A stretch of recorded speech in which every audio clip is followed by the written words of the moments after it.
You do not have to get up at 5 a.m., okay? Don't listen to these other influencers and people who are telling you to wake up at 5 a.m. to have a productive day. No. I don't know about you lately, but I've been feeling more overwhelmed, overstimulated, and more stressed than usual. And if you are feeling the same way, you're not alone. Stick around because I'm going to be sharing 10 realistic habits that help me turn my life around as a Christian woman. And men, you can watch this too. A survey showed that 62% of younger women between the ages of 18 and 34 experience overwhelming stress on most days compared to 48% of women between ages 35 to 44 and 27% of women aged 45 to 64. So what we can see from this chart is that young women between the ages of 18 and 34 are experiencing more stress than older women. Whether you're trying to balance work and life, being a mom, societal pressures, everything under the sun that we are just supposed to be doing, most times we never really have time for ourselves. And another survey focused on men showed that men between the ages of 18 and 34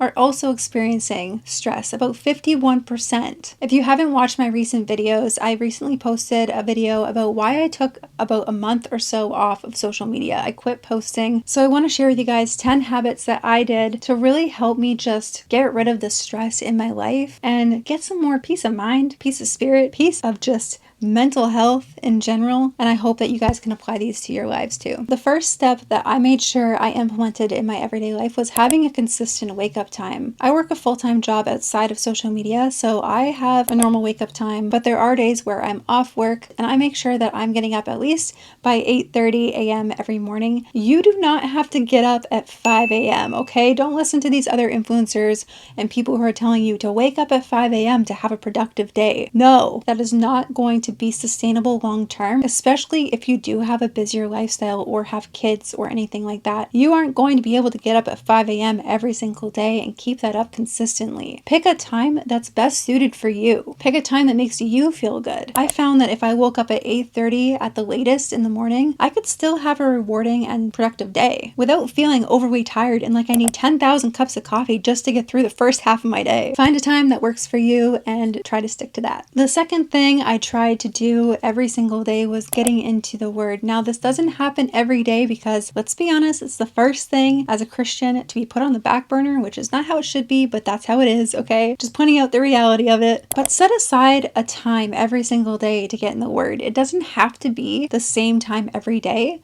but at least make sure that you're getting it in. It could be 5, 10, 15 minutes of your day. It could be one chapter or one verse that you meditate on. As long as you're getting in enough to make yourself feel good and refreshed and renewed, then that's all you really need to do. I found that if I set a time in the morning every single day to get into the Word, it would not happen.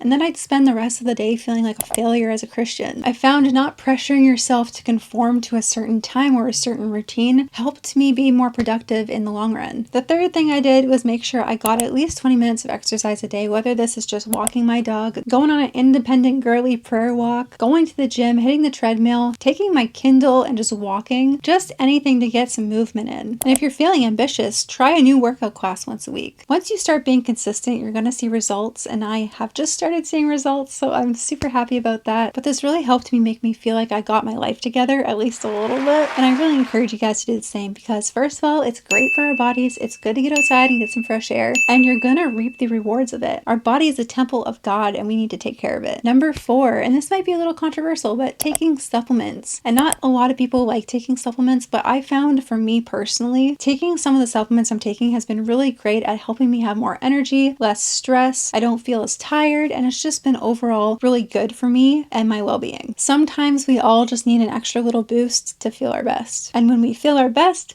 our life starts to feel a little bit more put together because we're being more productive. Number 5, this is practicing the Sabbath. This doesn't have to be a Saturday or a Sunday, but it can just be a day of the week where you just have time to yourself, where you can fully rest, not work, where you can reflect and reset. Ensuring that you practice the Sabbath helps prevent burnout and keeps your priorities in check. Number 6 is doing micro tasks. So every day I kind of write down or think about 3 to 5 things that I need to get done that day or want to get done. If I don't get them all done, it's okay, but it helps me not put everything in one day, and then I feel like I've done nothing my whole day besides work, and I end up feeling burnt out the next day. So having little tasks to do every day makes the jobs feel like not a huge chore. The small habit helps me be productive and also helps me not feel so overwhelmed. Number 7 is worshiping daily. Now, if you're not a Christian, you don't have to do this, but you could meditate or do something like that makes you feel good. But as a Christian, taking some time to worship daily has been a blessing, because not only does it make us feel good spiritually, it also lightens our mood, and it also keeps us centered on God, which is what our lives should be about. Put on some worship music while you cook, do your laundry, take a shower, do your hair, do your makeup. Just put on some worship music in the background and sing your heart out. I promise you, any feelings of being stressed will just fly away.